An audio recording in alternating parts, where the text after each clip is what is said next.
Good evening students, आ जाओ आज की शीट को डिस्कस करते हैं। देखो पहले मैं क्या दिया था आपको, कुछ सेंटेंसेस दिए थे और नीचे कुछ फिलर्स दिए थे। ठीक है, कुछ सेंटेंसेस दिए और कुछ ऑप्शंस दिए। बेसिकली क्या था, एक सेंटेंस में एक से ज़्यादा फिलर भी आ सकते थे, तो आपको ना चूज़ करना था, आपको उस वर्ड को चूज़ करना था जो सबसे ज़्यादा सेंटेंसेस को बना सकता है। बात क्लियर है भाई। मान लो बिल्ड है, बिल्ड ना अब 4 सेंटेंस दे दिए तो हो सकता है बिल्ड 2 या 3 के अंदर फिट हो, तो अब आपको चूज करना है ऐसा कौन सा वर्ड है जो ज़्यादा से ज़्यादा सेंटेंसेस के अंदर फिट हो जाए। अब जल्दी से फर्स्ट को पढ़ो। देखो फर्स्ट के अंदर क्या कहता है जी, फर्स्ट के अंदर कहता है my friends tried to cheer me up as I was in a depressed dash of mind. भाई जब मैं तनाव में था ना, मेरे मित्रों ने मेरी मदद की थी मुझे बाहर निकलने में। कब? जब मैं तनाव में था, तो मेरे माइंड की कोई स्टेट होगी, है ना, अवस्था थी। आई was in a depressed dash of mind. अब ऑप्शन पढ़ो। बिल्ड आ सकता है इसके अंदर, बिल्ड यहाँ तो नहीं आ सकता, तो यहाँ फ्रेम आ सकता है नहीं। Draw, I was in a depressed draw of mind नहीं। बैंड भी नहीं। स्टेट, स्टेट मतलब एक अवस्था थी, मैं उस टाइम पर डिप्रेशन में था। यानी आपने देखा इसके अंदर ना, एक तो मैं फोर्थ वर्ड को फील कर पा रहा हूँ। कहाँ लिखूँ मैं इसको? इसके अंदर ना मैं एक तो फोर्थ वर्ड को फील कर पा रहा हूँ फर्स्ट के अंदर।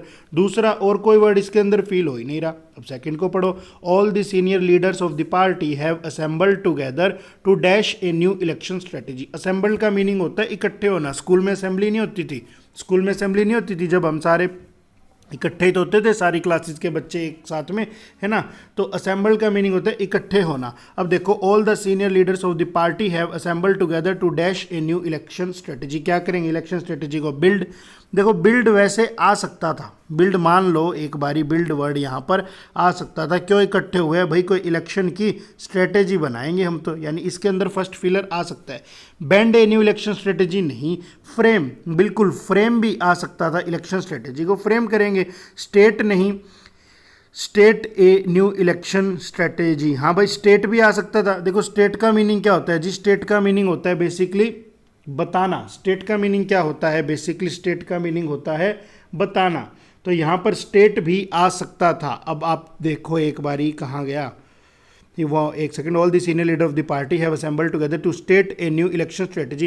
भाई हो सकता है उन्होंने पहले से कुछ इलेक्शन स्ट्रेटेजी बना रखी हो और अब उसको क्या करना होगा जी? स्टेट करना होगा, बताना होगा। अगला फिर पढ़ो। ड्रॉ नहीं आ सकता था। अब पढ़ो। He wanted to change the dash of his spectacles. भाई वो ना क्या करना चाहता था अपने स्पेक्टेकल्स का? He wanted to change the dash of his spectacles. तो अपने चश्मे का क्या बदलेगा भाई?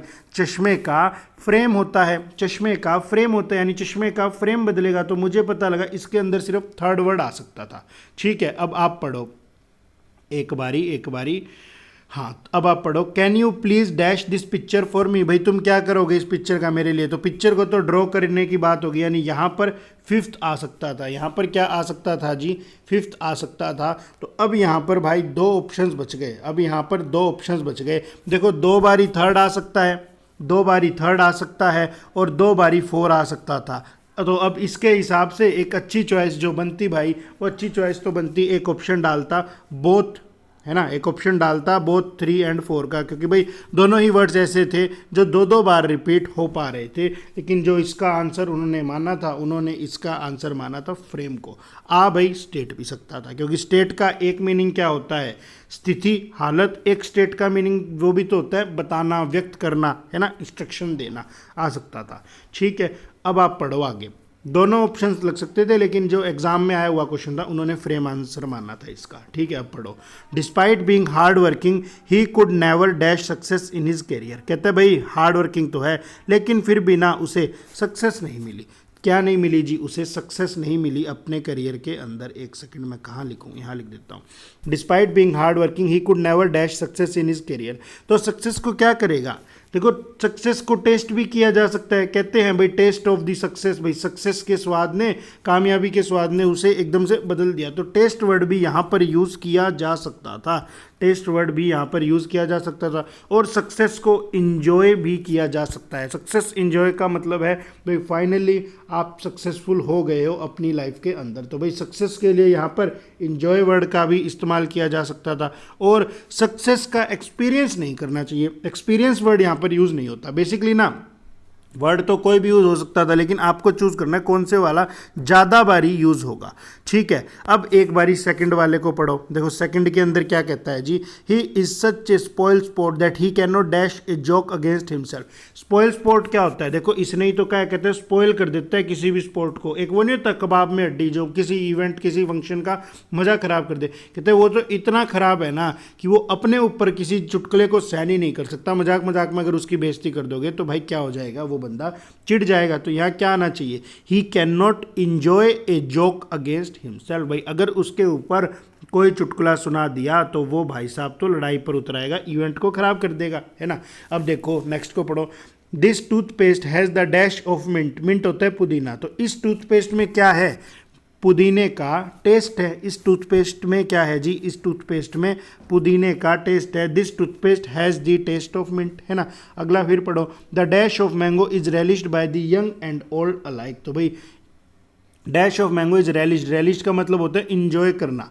ठीक है, कहते हैं मैंगो के डैश को ना सारे इंजॉय करते हैं, चाहे कोई जवान आदमी हो या कोई बूढ़ा व्यक्ति हो। तो मैंगो के किस चीज़ को इंजॉय करते हैं, मैंगो के टेस्ट को इंजॉय करते हैं। किसको इंजॉय करते हैं जी, मैंगो के टेस्ट को इंजॉय करते हैं। तो अब आप देखो ना, वन कितनी बार यूज़ हो रहा है, वन कितनी बार यूज़ हो रहा है, 1 2 3, 3 बार वन को यूज़ किया जा रहा है। यानी वन जो था हमारा टेस्ट वर्ड था, वो ही बार बार यूज़ किया जा सकता था। तो इसका आंसर क्या बनता, टेस्ट बनता। अब 33 को पढ़ो। Akbar was known for his benevolence, people were happy during his dash. Akbar को किस चीज़ के लिए जाना जाता था, उसके बेनोवोलेंस के लिए, उसकी काइंडनेस के लिए, और लोग ना उसके शासनकाल में खुश थे, ऐसा ऑथर कह रहा है। वर हैप्पी ड्यूरिंग हिज डैश, एक सेकेंड, लोग क्या थे जी, खुश थे। वर हैप्पी ड्यूरिंग हिज डैश, तो क्या हिज रिजाइन, भाई उसके शासन में, हिज टेन्योर, उसके टेन्योर में, या फिर भाई हिज रूल, उसके रूल में। तीनों के तीनों वर्ड आ सकते थे। आगे कहते हैं नाम है किसी का, Cleopatra has an ambition to dash the world as a queen of beauty. भाई ये जो बंदी है इसका एक एम्बिशन है कि वो वर्ल्ड को डैश करे ब्यूटी क्वीन बन के। तो क्या करेगी, वर्ल्ड को ब्यूटी क्वीन बन के रूल करेगी, है ना। क्या करना चाहती है ये, वर्ल्ड को रूल करना चाहती है। यहाँ पर भी रूल वर्ड आ सकता था। आगे फिर किसी का नाम दिया, better to dash in hell than to serve in heaven. Better to dash in hell than to serve in heaven. अब क्या आएगा, बेटे टू रूल, कोई बंदा है वो क्या करेगा भाई, रूल करेगा। To rule in hell than to serve in heaven. One should not allow indolence to dash over oneself. Indolence क्या होता है, लेजीनेस। भाई किसी को ना अपनी इंडोलेंस को अपने ऊपर हावी नहीं होना देना चाहिए। तो यहाँ क्या आ सकता था, यहाँ वर्ड आ सकता था ओवर पावर भी लगा देता, या फिर भाई एक सेकंड रुको, यहाँ वर्ड लगाता डोमिनेट। भाई आपका जो लेजीनेस है ना वो आपको ज़्यादा डोमिनेट ना करे। अब आप देखो कौन सा ऐसा वर्ड है जो सबसे ज़्यादा बार यूज़ हो रहा है, थर्ड। यानी रूल वर्ड जो है 3 सेंटेंसेस को कवर कर सकता है। तो इसका आंसर भी क्या बनता, रूल ही बनता। वही तो बताना है जो ज़्यादा से ज़्यादा सेंटेंसेस को क्या करे, कवर करे। अब जल्दी से आप पढ़ो, I do not dash him as a brilliant performer. I do not dash him as a brilliant performer, इसका क्या मीनिंग है जी, I do not dash him. तो रैंक आ सकता है, रेट आ सकता है, सी आ सकता है, कॉस्ट और वैल्यू नहीं आ सकता। आई डू नॉट रैंक हिम, भाई मैं उसको ब्रिलियंट परफॉर्मर में उसकी रैंक नहीं डालता, ठीक है। रेट भी आ सकता है और सी भी आ सकता है, भाई मैं उसको ब्रिलियंट परफॉर्मर में नहीं देखता कि वह एक अच्छा परफॉर्मर है। तो यहाँ तो 3 वर्ड आ सकते थे। सेकंड को पढ़ो, the dash of interest offered by nationalised banks is very low. तो बैंक क्या देता है, बैंक तो हमें इंटरेस्ट देता है, सब बच्चों को पता है। बैंक क्या देता है जी, बैंक तो इंटरेस्ट देता है, ब्याज देता है। तो यहाँ पर रेट ऑफ इंटरेस्ट की किस रेट से बैंक हमें इंटरेस्ट देता है, तो यहाँ तो एक वर्ड फिक्स हो गया कि थर्ड ही आना था। अब आप सी को पढ़ो, देखो सी के अंदर क्या कहता है जी, सी के अंदर कहता है at any dash I shall see that you get over the crisis. कहता है हर हाल में मैं चाहता हूं कि तुम इस क्राइसिस से, इस समस्या से उभर पाओ। तो एट एनी कॉस्ट, भाई किसी भी कीमत पर मैं चाहता हूं कि तुम इस समस्या से उभर जाओ, है ना। अब आप नेक्स्ट को पढ़ो, he rose from the dash of a soldier to that of a commissioned officer. He rose from the rank, कहाँ से उठा है वो बंदा, एक सिपाही से उसने शुरुआत की थी और आज वो कहाँ पहुँच गया, एक कमीशन ऑफिसर पहुँच गया। तो अब देखो कौन सा वर्ड है जो बार बार यूज़ हो रहा है, रेट। रेट वर्ड ऐसा है जो फर्स्ट में भी आ सकता था, रेट वर्ड ऐसा है जो सेकंड में भी आ सकता था। यानी रेट वर्ड ओवरऑल 2 बार यूज़ किया जा सकता है, रेट ही सबसे ज़्यादा यूज़ किया जा रहा था। तो यहाँ पर 1 इसका आंसर बनता। अब देखो इन 3 के अंदर क्या करना है, कुछ भी नहीं करना, बहुत ही आसान से थे भाई। एक एक ऑथर एक बात बताना चाह रहा है, आपको चूज करना है कि कौन सा तरीका सही है अपनी बात को कहने का, कहाँ पर वो ग्रामर की मिस्टेक कर रहा है और कहाँ पर वो ग्रामर की मिस्टेक नहीं कर रहा। एक सेकंड हम लिख लेते हैं। देखो फर्स्ट के अंदर क्या कहता है जी, फर्स्ट के अंदर क्या कहता है, फर्स्ट के अंदर कहता है good evening madam we are honoured with your visit. ठीक है, good evening madam we are honoured by your visit. Good evening madam we are honoured at your visit. Good evening madam we are honoured in your visit. Good evening madam we are honoured for your visit. तो आप देखो इसके अंदर ना सिर्फ और सिर्फ preposition बदली जा रही है, with, by, at, in, for, है ना। तो भाई यहाँ पर क्या सेंस बनती, हम खुश हुए, हम सम्मानित सा गर्वित सा महसूस किया, क्यों, क्योंकि आप आए, बाय योर विजिट। यहाँ पर क्या आंसर बनता जी, बाय आंसर बनता, बाय प्रेपोजिशन हमें यहाँ पर लगानी पड़ती, इसका आंसर बनता good evening madam we are honoured by your visit. अब 36 को पढ़ो। This is such that an experience as you will forget. ऐसा थोड़ी कहते हैं, हम तो यही तो कहते हैं कि ये तेरे जिंदगी का एक ऐसा अनुभव बनने वाला है जिसको तू कभी भी नहीं भूल पाएगा। तो विल फॉरगेट क्यों, उसे ऐसे ही तो सेंस जनरेट करनी है कि भाई ये एक ऐसा अनुभव है कि आप उसे भूल ही नहीं पाओगे। This is such an experience as you are not forget. एक second, this is such an experience which you will forget. ना भूलना तो है ही नहीं, यही तो सेंस दे रहा है कि इस एक्सपीरियंस को आप भूल नहीं पाओगे। अब देखो क्या कहता है, कहते हैं you are not forget. You are not forget का तो मीनिंग हो गया कि भाई तुम मत भूल जाना, लेकिन मुझे यहाँ पर कभी वाली सेंस देनी है। ठीक है, यू आर नोट का मीनिंग तो हो गया, मुझे यहाँ पर ना कभी वाली सेंस देनी है। मैं इस चीज़ को कैसे एक्सप्लेन करूँ, देखो I do not go there, मैं वहाँ नहीं जाता। और अब मैं कहता हूँ I have never gone there, मैं वहाँ पर कभी भी नहीं गया। तो यहाँ कभी भी वाली सेंस देनी है ना कि ये तो तुम्हारी ज़िंदगी का एक ऐसा अनुभव बनेगा जिसको तुम कभी भी नहीं भूल पाओगे। तो इसीलिए नोट ना लगा के आपको यहाँ पर क्या लगाना पड़ेगा, नेवर लगाना पड़ेगा। और अगर यूँ भी नहीं समझ पाते तो देख लेते यहाँ प्रेजेंट की क्यों बात कर रहा है। ऐसा थोड़ी कहते तो ऐसा अनुभव है जिसको तू कभी भी नहीं भूल रहा है, ऐसा कहेंगे ऐसा एक्सपीरियंस होगा तुझे तेरी लाइफ का जिसे तू कभी भी नहीं भूलेगा। तो यहाँ पर फोर्थ इसका आंसर बनता। 37 पढ़ो। आपने जब सीखा था भाई कंजंक्शन की, हमने एक शीट की थी, टाई इन करके शीट थी, एक्सप्लेनेशन हुई थी, वहाँ पर आपने सीखा था क्या कि भाई पेयर होता है। पेयर होता है किस चीज़ का, पेयर होता है सेल्डम इफ एवर का, कि अगर कभी किया है तो। और यहाँ पर क्या पेयर होता है, सेल्डम और नेवर, की भाई याद ही नहीं कभी किया भी था। तो भाई पेयर के हिसाब से देखो सेल्डम और लगा रहा है तो सब बच्चों को पता है सेल्डम और के साथ नेवर का पेयर होना था। तो एवर कहाँ से आ गया, इवन नहीं होता, ये वाला भी हट गया। 2 आंसर बचे, क्योंकि सेल्डम और नेवर का पेयर होता है, सेल्डम इफ एवर का पेयर होता है। अब आप एक चीज़ को पढ़ो, क्या कहते हैं, आई सेल्डम टेक्स, आई सेल्डम और नेवर टेक्स। तो भाई आई तो प्लूरल वर्ब लेता है, यहाँ पर टेक्स क्यों लगा दी, इसीलिए फोर्थ ऑप्शन एलिमिनेट हो गया। तो एक ही ऑप्शन बचा, आई सेल्डम और नेवर टेक। कहते हैं या तो लेता ही नहीं, या कभी कभार रेयर ही ली होगी दवाई, अगर मैं बीमार भी हो जाता हूँ तो भी। 37 का क्या आंसर बना जी, थर्ड आंसर बना। 38 पढ़ लो। देखो इसके अंदर ना एरर स्पॉट करने थे आपको 38 के अंदर, और अगर एक में एरर था तो ए लगाओ, दो दूसरे पार्ट में एरर था तो बी लगाओ, दोनों में एरर था भाई तो थर्ड ऑप्शन लगाते, और दोनों में ही एरर नहीं था तो फिर आप फोर्थ ऑप्शन लगाते। अब देखो क्या कहता है, by virtue of the power vested in me I hereby order his imprisonment. कोई गड़बड़ नहीं है, कहते हैं आपने जो मुझे अधिकार दिया है ना, जो मुझे शक्ति दी है, वेस्टेड होता है अधिकार देना, उसका इस्तेमाल करके मैं इस बंदे को कैद की सजा सुनाता हूँ। कोई बात नहीं, ठीक है। अब अगले को पढ़ो। He succeeded by his acute perseverance and sheer hard work. वह कैसे जीत गया भाई, परजेवरेंस लगातार करता रहा और हार्डवर्क करता रहा। तो यहाँ पर बाय नहीं लगना चाहिए यार, बाय नहीं लगना चाहिए, क्योंकि मुझे ना एक रीज़न बताना है, ये एक मेथड थोड़ी है। बाय तो एक मेथड को बताता है। अब कोई पूछेगा कि वह क्यों कामयाब हो गया, आप क्या कहोगे भाई, लगातार था, परजेवरेंस थी उसके अंदर, लगातार काम करता था और हार्ड वर्किंग था। तो मैं यहाँ पर एक रीज़न बताऊंगा तो मैं बाय को हटा के मुझे यहाँ पर बिकॉज ऑफ लगाना चाहिए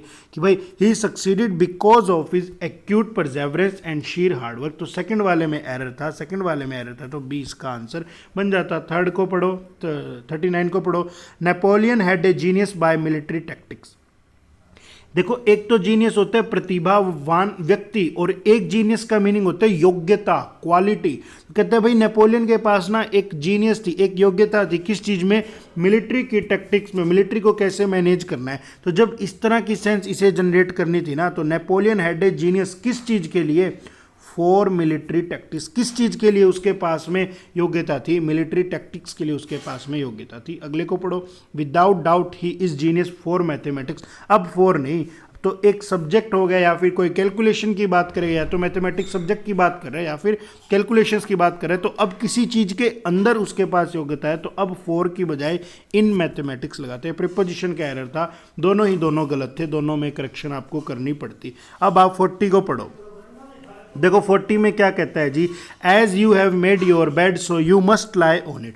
पढ़ने में बिल्कुल सही लगा, लेकिन यहाँ पर एक कंजंक्शन एज लगा दी, एक कंजंक्शन सो लगा दी, दो कंजंक्शन एक साथ कैसे लगा दी जब वर्ब भी दो है? हम सब ने सीखा है भाई, अगर वी वर्ब्स है तो v-1 कंजंक्शन होती है। दो चीज़ों को जोड़ने के लिए ही तो एक बॉन्ड चाहिए, तो दो वर्ब को जोड़ने के लिए कितनी कंजंक्शन? एक कंजंक्शन। तो यहाँ पर दो वर्ब है तो एक कंजंक्शन लगाता, एक एज लगा रहा है, एक सो लगा रहा है, एज को हटा दो। कहता है you have made your bed so you must lie on it. कहता है भाई तुमने तुम्हारा बेड साफ कर लिया, जचा लिया, अब तुम सो सकते हो। या फिर इसे यूं करेक्ट करते, as you have made your bed you must lie on it. क्योंकि तुमने तुम्हारे बेड को साफ कर लिया है, अब तुम लेट सकते हो। तो किसी एक कंजंक्शन को आपको हटाना पड़ता। जल्दी से सेकंड को पढ़ो। So good a man is he that all respect him. देखो फिर वही गड़बड़ कर रहा है भाई। ए मैन इज ही, यहां पर क्या कर रहा है जी? ए मैन इज ही, क्यों भाई? इज वर्ब पहले लगा रहा है, ही बाद में लगा रहा है, ये तो इंटेरोगेटिव सेंस दे रहा है, लेकिन पीछे फुल स्टॉप लगा रहा है, यानी इन्वर्जन तो यहाँ पर करना ही नहीं था। तो यहाँ पर ना थोड़ी सी करेक्शन करनी पड़ती। क्या करते? He is a good man. कहता वह ना एक अच्छा व्यक्ति है। So all respect him. भाई वह एक अच्छा व्यक्ति है, इसीलिए ना सारे उसकी रिस्पेक्ट करते हैं। इस तरह करेक्शन कर देते। दोनों में गड़बड़ थी, तो सी इसका आंसर बन जाता। अब वाले तो बहुत ही आसान से फिलर्स पढ़ो। Forest department officials said that when the elephants were made to dash from their trucks they went straight to the spot where they had been dash during the camp. Forest department official ने क्या कहा कि जब हमने elephants को किया ना truck से, क्या किया होगा भाई? ट्रक से उतारा होगा, है ना। एग्जिट नहीं आना था। देखो एग्जिट तो किसी बिल्डिंग से होता है, किसी व्हीकल से एग्जिट वर्ड नहीं जचता। और एंटर फ्रॉम द ट्रक नहीं, उन्हें तो उतारा ही है। अब कह रहे जंप, अरे जंप क्यों करवाओगे? हाथी ने जंप कर दी तो फिर तो गड़बड़ हो जाएगी ना। तो यहाँ पर ये सारे वर्ड हट गए। अब दो ऑप्शन बचे, या तो अलाइट या फिर स्टेप। अलाइट का मीनिंग होता है, जनरली यूज किया जाता है व्हीकल से नीचे उतरना, बस ट्रेन से, कार से नीचे उतरना। स्टेप यूज कर देते भाई नीचे उतरे। तो यहाँ पढ़ के मुझे लगभग दोनों ही वर्ड सही लगे। फिर मैंने सेकंड वर्ड पढ़ा, went straight to the spot. हाथियों को जैसे ही ट्रक से उतारना वो सीधे उस जगह पर गए where they had been dash during the camp. तो उन्हें क्या किया गया था? हैड बीन आ गया तो मुझे पता लगा पैसिव फॉर्मेशन लगा रहा है, यानी यहाँ पर जो वर्ब आएगी ना, एलिफेंट उसका डूअर ना होके उसके इफेक्ट का रिसीवर बनना चाहिए। तो प्लेड क्यों? प्ले तो एलिफेंट खुद ही करते, तो उन्हें खेला थोड़ी गया था, ऐसी सेंस नहीं दे रहा था। तो उन्हें ना कैंप में रखा, तो समझो उनकी कोई ट्रेनिंग वगैरह हुई होगी, उनको ट्रेन किया गया होगा। फिर ट्रक से उनकी ट्रेनिंग पूरी हो जाने के बाद उन्हें उस जगह पर लाए। जैसे ही ट्रक से उतारा वो बंदे सीधे वहाँ चले गए जहाँ जाके उन्हें बांधा था, यानी उन्हें लगा कि भाई अब फिर बांध देंगे, ट्रेनिंग का पार्ट था, इतने हैबिचुअल थे। तो यहाँ पर टाइड वर्ड आना था। अगले वाले को पढ़ो। Excise official seized pouches of whisky dash a bus travelling from Maharashtra. ये पाउच वही वाला तो पाउच है, हम जाके दुकान पे नहीं कहते एक इनो का पाउच देना भाई, वही बात है। तो एक्साइज ऑफिशियल्स ने ना, ऑफिसर ने सीज किए पाउचेज, किस चीज़ के? विस्की के। कहाँ से? एक बस से जो ट्रैवल कर रही थी डैश। कहाँ से सीज किए होंगे? फ्रॉम ए बस। कहाँ से सीज किए जी? फ्रॉम ए बस, जो ट्रैवल कर रही थी कहाँ? टू महाराष्ट्र, जो महाराष्ट्र की तरफ जा रही थी। अब तो बहुत ही आसान हो गया, फ्रॉम और टू इसका पेयर लग जाता। पढ़ो आगे। Organisations dash for the victims dash the inhuman and unjust attitude of the government. तो भाई सरकार का रवैया कैसा है? इनह्यूमन है, मानवता से स्वीकार करने वाला ही नहीं है। अनजस्ट एटीट्यूड है, बिल्कुल सहन करने वाला रवैया सरकार का है ही नहीं। तो आप एक बात समझो जी, बात समझो, उन्होंने क्या किया होगा? उन्होंने उस रवैये का संस्थाओं ने विरोध किया होगा। अपलोड का तो होता है प्रशंसा करना, नहीं। सपोर्ट का मतलब समर्थन करना। नो स्पोक का मतलब कहना, तो कहेंगे क्या, उन्होंने उस रवैये का या तो आलोचना की है या फिर उसे ओपोज किया है। सेकंड ऑप्शन में दोनों वर्ड आ सकते थे, फर्स्ट को पढ़ो। अगर मैं स्टैंड लगाता हूँ ना, ऑर्गेनाइजेशन स्टैंड, तो भाई अगर मैं स्टैंड लगा देता हूँ ना, तो आपको एक बात बताऊँ, स्टैंड यहाँ पर वर्ब की तरह काम कर जाएगी। अब वर्ब मिल गई तो फिर आगे तो फिर दोबारा वर्ब नहीं आ सकती। Organisation stand for the victims, अब आगे वर्ब नहीं आ सकती क्योंकि सब्जेक्ट तो एक ही ऑर्गेनाइजेशन। तब मुझे पता लगा कि वर्ब यहाँ पे लगा दो, यहाँ एडजेक्टिव लगा दो। क्यों एडजेक्टिव लगा दो भाई, क्योंकि यहाँ पर तो ना एक नाउन है, यहाँ तो बता देगा ना, यहाँ तो बता देगा, तो यहाँ एडजेक्टिव लगा दो क्योंकि वो इस नाउन को क्वालिफाई कर जाएगा और फिर ये नाउन पूरा सब्जेक्ट बन जाएगा। और जब ये नाउन सब्जेक्ट बन जाएगा तो यहाँ पर अगली चीज़ क्या लगाओगे, वर्ब लगाओगे। अब देख के थोड़ी सी बात समझ में आई कि वर्किंग और स्टैंड में से अगर चूज करना पड़ेगा तो फिर मैं वर्किंग लगाऊंगा, जो यहाँ पर एडजेक्टिव की तरह काम कर जाएगी, है ना। जो ऑर्गेनाइजेशंस विक्टिम्स के लिए काम करती हैं उन्होंने क्या किया, कंडेम किया, आलोचना की सरकार के गलत रवैये की। तो यहाँ पर आंसर बनता सी ऑप्शन। अब 44 को पढ़ो। A collision between two buses dash 6 people dead the dash the driver of one of the bus. क्या हुआ होगा जी, दो बसेस के बीच में कोलिजन हो गया, एक्सीडेंट हो गया, जिस वजह से 6 लोगों की जान चली गई और एक बस के ड्राइवर की भी जान गई है, the driver of one of the buses. तो एक्सेप्ट क्यों, एक ड्राइवर की तो जान गई है। यहाँ ना ऐप में शायद इसका सी आंसर दे रहा था जो कि गलत था, सी आंसर नहीं आना था, ये भी आंसर नहीं आता। दो ही ऑप्शंस में थोड़ी सी कन्फ्यूजन होती। फिर भाई थोड़ा सा न्यूज़पेपर एडिटोरियल पढ़ के पता लगा, a collision between the two buses left 6 people dead including the driver of one of the bus. भाई 6 लोगों की जान गई जिसके अंदर एक बस का तो ड्राइवर भी शामिल है। बात क्लियर। जल्दी से 45 को पढ़ो।